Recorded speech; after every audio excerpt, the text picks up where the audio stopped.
अक्सर कर चुप रहेंगे, शांत रहेंगे, लेकिन अगर बोलेंगे तो कुछ ना कुछ उपकार होना चाहिए, परोपकार। भगवान जिनेंद्र को तो अमोघ वाग कहा है। क्या कहा है? अमोघ वाग। अमोघ वाग मतलब या तो वो बोलेंगे नहीं, और जब बोलेंगे तो उनके प्रवचन से किसी ना किसी तरह का उपकार जरूर होगा। कोई ना कोई सम्यक्ति बन जाएगा, कोई ना कोई व्रती बन जाएगा, कोई ना कोई महाव्रती बनेगा। अमोघ बाक होते, अपने जैसे बाक नहीं होते, अपने कुछ भी बड़बड़ा रहे हैं और कोई सुन ही नहीं रहा। ऐसे ही फिर जो मुनिराज होते हैं, ज्ञानी होते हैं, वो भी हित के लिए, विवेक के लिए, शांति के लिए, प्रबोधन के लिए सम्यक तत्व का उपदेश। आत्मार्थियों, समाधि तंत्रम पूज्यपाद स्वामी का महान ग्रंथ है। आत्म शांति के लिए, जीवन की शांति के लिए बहुत बढ़िया सूत्र पेश करता है। हम अगर देखें तो इसमें आत्मा के विभिन्न रूपों की चर्चा है। 3 तरह का आत्मा है। दुनिया मानती है कि आत्मा तो बोले एक ही है, और वह एक आत्मा ही वही परमात्मा है और उसके सब अंश हैं। जैनाचार्य कहते हैं कि भाई बात ऐसी नहीं है। संसार में अनंत जीव हैं और जितने जीव हैं वो सब आत्मा है। तो क्या एक ही तरह का आत्मा है? तो बोले नहीं, आत्म दृष्टि से देखें तो एक तरह का आत्मा है, लेकिन उनमें हम कुछ विशेषताओं की तरफ से देखें तो आत्मा 3 प्रकार का हो रहा है। 3 प्रकार की आत्मा इस दुनिया में है। अनंत जीवात्मा हैं, उनको 3 विभागों में बांटा जा सकता है। कौन कौन से हो जाएंगे 3 विभाग? बहिरंतः परश्चेति, समाधि तंत्र का 4था श्लोक। जिनके पास ये इडियट बॉक्स हो ना, मोबाइल, उसमें आप निकाल के देखिए। समाधि तंत्र निकालेंगे तो मालूम पड़ेगा पूज्यपाद स्वामी का कितना महान ग्रंथ है। और 4था श्लोक, बहिरंतः परश्चेति त्रधात्मा सर्वदेहिषु उपेयात् तत्र परमं मध्योपायात् बहिस्त्यजेत्। कितने प्रकार की आत्मा हो गए? 3। कौन कौन से 3 प्रकार की आत्मा? छुल्लक जी। बहिरात्मा, अंतरात्मा, परमात्मा। बहिरात्म अंतरात्म परमात्म जीव त्रधा है। देह जीव को एक गिने बही रातम तत्वमुधा है। देखिए आप, संसार जी कैसे रहा है। देह और जीव को एक करके नहीं जी रहा क्या? सभी लोग ऐसे इसी पर फूले फिर रहे हैं, सभी बस। और इस युग में तो बस एक ही है, शरीर का श्रृंगार। सबसे ज्यादा आदमी का फोकस किस पर है? पहले जिम जाते भी थे, पहलवानी करते भी थे, तो पुरुष लोग करते थे। और अब तो हाँ, कहीं जिम हो और वहाँ आप देखिए वो विज्ञापन लगाते हैं तो एक फोटो बना रहता है, बना देते हैं, तो एक पहलवान खड़ा रहता है, उसके पीछे एक चूहिया खड़ी रहती है। क्या जमाना है, क्या सोच है लोगों की। अरे अपने घर के काम ही कर लो, उसी में आपका शरीर भी मेंटेन हो जाएगा, दिमाग भी मेंटेन हो जाएगा, घर का काम भी मेंटेन हो जाएगा और रिश्ते भी मेंटेन हो जाएंगे। जिम जाना, ब्यूटी पार्लर जाना, ये तो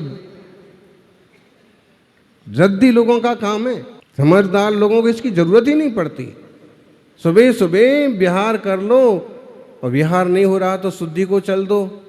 और महाराज जी जब जाते हैं ना, 2 किलोमीटर तो हो ही जाता है अंदर, 2 किलोमीटर जाना, 2 किलोमीटर आना। आप लोग तो 1.5 किलोमीटर पर रुक जाते हो। ऐसे ही पसीना निकल जाता है, ऐसे ही व्यायाम हो जाता है। घर के काम कर रहे हैं, अपने काम खुद करो। देह बुद्धि केवल शरीर शरीर शरीर, बस एक एक बाल को सजाना, एक एक चमड़ी को सजाते रहना, और क्या नहीं कर रहे। बोलिए आप, जो प्रसाधन आ रहे हैं, जो टीवी पर विज्ञापन आ रहे हैं, उसमें आत्मा का कल्याण करने वाला कितने परसेंट है? आत्मा फात्मा की तो कोई बात ही नहीं है, यानी आत्मा की तो कोई चर्चा ही नहीं वहाँ पर तो बस एक काली सी छोरी रहेगी, साबुन लगाएगी और लगाते ही गोरी हो जाएगी, और वही साबुन आप लगाओ तो आप गोरे हों तो और काले हो जाएंगे थोड़े दिनों में। विज्ञापन देख करके वो लोग भागते हैं जो बेवकूफ़ होते हैं। समझदार तो विज्ञापन के बाद भी परीक्षण करते हैं कि इसमें सच्चाई कितनी है। और आंखों के सूझते और बुद्धि के अंधे लोग देखिए, विज्ञापन में आजकल वो साफ साफ बताते हैं इसमें अंडा पड़ा है। अंडा वाला शैम्पू आ गया ना, वो कई सारे जैन लोग भी वही वाला, उसका विज्ञापन वाला पोस्टर लगा रहे हैं, उसमें अंडा बना हुआ है, शैम्पू उनकी दुकान पर बिक रहा। जरा तो शर्म, जरा तो समझ। पंचेंद्रिय जीव के घात पात से तैयार हुई चीज आप कैसे बेच सकते हैं? और आप कहो कि लोग खरीदते हैं, जैनों भी खरीदते हैं, उनको भी समझाओ, खुद भी समझो कि हम कभी ऐसी चीजें छूते भी। ऐसे शैम्पू सिर में डाले, शरीर पर लगाए हैं तो शरीर की शुद्धि बची क्या? अरे हमारे यहाँ तो स्नान भी अभिषेक के लिए किया जाता है। हमारे देश में, हमारी संस्कृति में तो स्नान भी देव दर्शन के निमित्त से होना है। बोले मंदिर जाना है जल्दी नहा लो, मंदिर जाना है जल्दी नहा लो, पड़गाहन करने जाना है जल्दी शुद्ध कपड़े पहन के नहा के तैयार हो जाओ। हमारे यहाँ तो स्नान भी धर्म ध्यान के लिए होता है। अगर आपको मंदिर नहीं जाना है तो आपको नहाने की कोई जरूरत नहीं।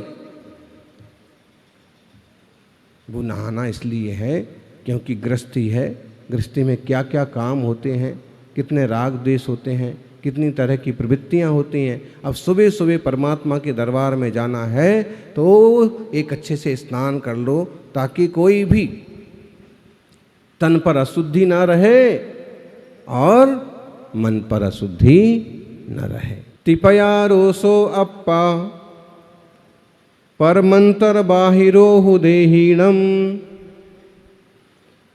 तत्थ परो झाए जई अंतो वायण चय ही बहिरप्पा।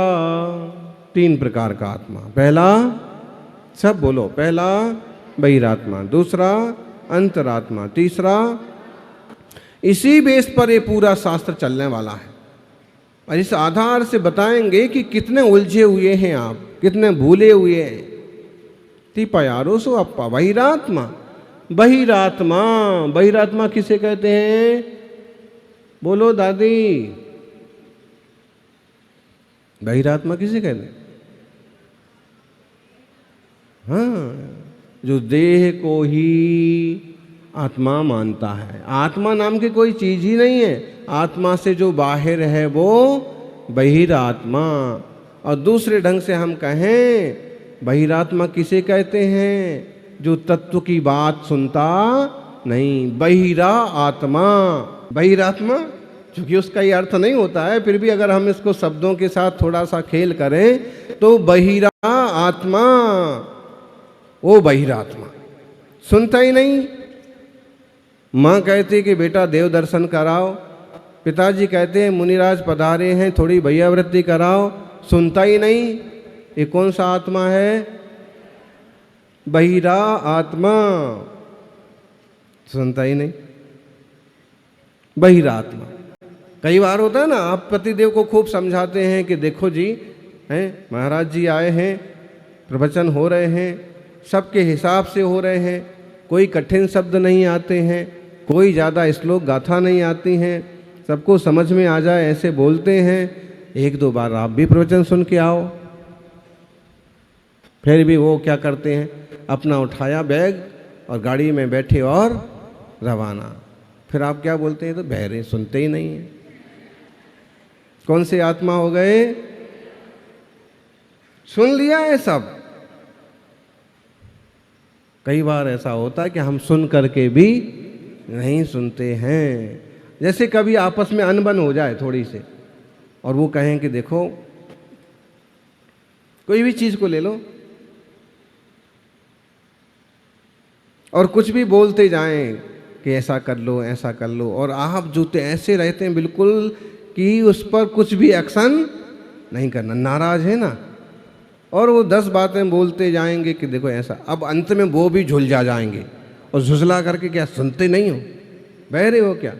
उस पर भी अगर आप वैसे ही गुमसुम रहे ना तो काम बिगड़ जाएगा, ज़्यादा खिंच जाएगा। होता है, सुन करके भी नहीं सुनते। अब जैसे बोली लगती है, बोली लग रही है और आपको पता है कि सक्षम है, ये बोली ले सकते हैं। अब आप उनके पास जाके भी बोलते हैं, यहाँ से बोलते हैं तो दिखते सुनते हैं ही नहीं, पास में जाकर के भी बोलते हैं कि अब आगे बढ़ें क्या, आगे बढ़ें क्या, आवाज़ नहीं आ रही, शोर हो रहा ना, नहीं बोली आपकी आगे बढ़ा नहीं ना। और सुन करके भी, देख करके भी संसारी जन भी बहुत चालू हैं। ऐसे ही नहीं इनका संसार चल रहा है। ऐसे तो योगियों के लिए कहा है, ब्रुवन्नपि ही नामृते गच्छन्नपि ना गच्छति स्त्री कृतात्म तत्वस्तु पश्यन्नपि ना पश्यति। योगी कैसे होते हैं, मुनिराज कैसे होते हैं? देखते हुए भी नहीं देखते। अब इतना खतरनाक लोक है, इतनी खतरनाक तरह के फोटोज लगे हैं, लोग तरह तरह की प्रवृत्तियां कर रहे हैं, और अब पहनावा भी देख लो। अब मुनिराज सड़क पर चलते हैं, देखते हुए भी नहीं देखते। अपनी एरिया समिति का पालन करो, अपने रास्ते चलो, अपने मुकाम पर पहुंचो। देखते हुए भी नहीं देखते। क्या देखना? अच्छा, आपको देखते हुए भी नहीं देखते। आप सब लोग सोच रहे हैं महाराज जी हमको देख रहे हैं। किस किस को देख रहे हैं? बल्कि तीर्थंकर परमात्मा के संबंध में तो और ही, वो तो एक अतिशय है। कौन सा? बोले बैठे तो एक भगवान है और चेहरा उनका चारों दिशाओं में दिखता है। पूरी की पूरी मुद्रा उनकी चारों दिशाओं में दिखती है, और सब के सब लोग क्या समझते हैं? हमको देख करके प्रवचन हो रहा है, हमको देख करके प्रवचन हो रहा है। यहाँ पर भी कौन कौन ऐसे समझता है? और कई बार अगर मन में कोई शंका हो तो उसका समाधान भी हो जाता है। तो ऐसे लगता है आज तो सारा प्रवचन हमारे लिए ही कर दिया। अच्छा, महाराज जी को तो पता नहीं था कि ये समस्या है, ये झंझट है, ये सच चल रहा है, थोड़ा आपस में तनाव चल रहा है, फिर प्रवचन में कैसे आ गया ये विषय? यानी मुनि महाराज रोटी किसकी खाते? बोलो, ऐसे बोलो ना, देसी भाषा में ऐसे बोलते ना, रोटी खा ली। हाँ, तो मुनिराज आहार किसके यहाँ करते हैं? तो श्रावकों के यहाँ क्या क्या चलता है ये भी उस आहार में थोड़ा सा घुस करके आ जाता है, मालूम पड़ जाता है। बहुत असर पड़ता है भोजन का, भोजन बनाने वाले का, भोजन बनाने वाले की भावनाओं का जबरदस्त असर पड़ता है। अगर आज आप कुनकुनाते हुए गए हैं कि आज हमें पूरी आशा थी कि बड़े महाराज पड़क जाएंगे, और हमको भी तो 10 दिन हो गए, हमको भी तो ये हो गया, और आज आप कुनकुनाते गए हैं, और भले आप मुनिराज को दूसरे पड़गान करके लेके गए, आप देखिएगा इस कुनकुनाने का फल ये होगा कि आप बेमन के आहार चालू कराएंगे। आप कुछ दिखावट के लिए एक्शन भी करें कि मैं अच्छे ही से करा रहा हूँ, तो भी पूरे भाव से आहार नहीं करा पाएंगे, और कहीं ना कहीं मुनिराज का अंतराय हो जाएगा। अगर अंतराय ना हो तो वो भी बाद में कुनकुनाते हुए आएंगे। कोई ना कोई विषय ऐसा निकल पड़ेगा कि यार तुम ऐसे रद्दी आदमी हो, तुमसे ना करें तो यहाँ आके किसी ना किसी से तो भिड़ ही जाएंगे। वो विचार, वो भावनाएं भी उसमें प्रभावित करते हैं, बहुत असर पड़ता है। कंगारू केयर नाम सुना? Kangaroo care.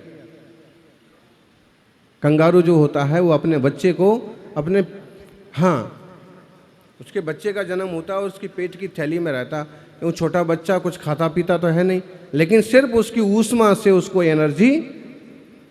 अब उसका प्रयोग किया है डॉक्टर्स ने, हॉस्पिटल्स ने, कि अगर आपका बच्चा बहुत कमज़ोर है, 7 महीने में जन्म ले लिया है या कोई और समस्याएं हैं, तो उसको अस्पताल के ऑक्सीजन की पेटी में कितना रखेंगे, कब तक रखेंगे।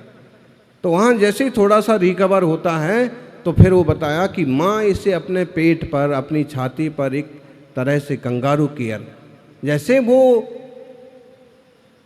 टोकनी में सामान रख के बेचने वाली बाई वगैरह होती हैं, अपने बच्चे को कैसे रख लेती हैं, वो अपने मजबूरी में रखती हैं, लेकिन फिर भी बच्चे को पूरी ऊष्मा और पूरा प्यार मिलता है। तो अब वो कुछ खा नहीं रहा है, कुछ पी नहीं रहा है, सिर्फ उसको छाती के पास रखना, सोते वक्त उसको यहाँ सुला लेना, एक इस तरह का झोली बनाना कि उसमें उसे बांध लिया जाए और आपकी छाती से चिपका रहे, और उससे उसका विकास होता है। क्या खाया क्या पिया, भावनाएं, ऊर्जा, एनर्जी, ये दिखती नहीं है। बंदर क्या करता है, बंदर अपने छोटे से बच्चे को, बंदरिया अपने छोटे से बच्चे के लिए अब उतना छोटा सा कुछ खाता पीता नहीं शुरू में 2-4 दिन तक, तो फिर उसको एनर्जी मिलती है, धीरे धीरे वे दूध पीना सीखता है, धीरे धीरे फिर मतलब है कि एनर्जी, विचारों की भी, ऊष्मा की भी होती है। आप जो आहार वगैरह बनाएंगे अपने परिवार के लिए, उसमें आपका प्यार भी मिला होता है, लेकिन होटल वालों का सिर्फ मसाले मिले होते हैं, और वो मसाले ऐसे होते हैं जो जीभ को गुलाम बना देते हैं, जीभ को। हाँ, फिर आदमी को घर का नहीं जमता, एक बार बाहर मुंह मार दिया तो फिर किसी भी मामले में हम आप समझें कि बहिरात्म बुद्धि को त्याग करें, केवल देह के स्तर पर न जिएं, अंतरात्म बुद्धि है, मैं आत्मा हूँ, ऐसी तो बुद्धि बने। और परमात्मा बुद्धि, जो परमात्मा हो गए हैं, जिनने सब कर्मों को, सब विकारों को मिटा दिया है और लोक में प्रभु परमात्मा के रूप में पूजित हैं। 4 गति के सारे प्राणी 3 तरह के गुरु कहें, बहिरात्म अरु अंतरात्म, परमात्म यह नाम रहें, परमात्म के पद को पाने, अंतर आत्म द्वार कहें, बहिरात्म है जग का कारण, बहिरात्म से दूर रहें, बहिरात्म से दूर रहें। देह से थोड़ा सा आगे बढ़ें और चेतना की तरफ उतरने का सम्यक पुरुषार्थ करें, चैतन्य स्वभाव को जानें, सब इस तत्व का अभ्यास करें, आत्मा में परमात्मा को निरखने का प्रयास करें। यही आत्मा परमात्मा होता है। हम सब क्षण भर बैठ कर के अपने ज्ञान दर्शन स्वभाव का चिंतन करें, पर से भिन्न स्व की अनुभूति करें, तो जीवन में मंगल होगा। जय बोलिए 24 तीर्थंकर भगवान की।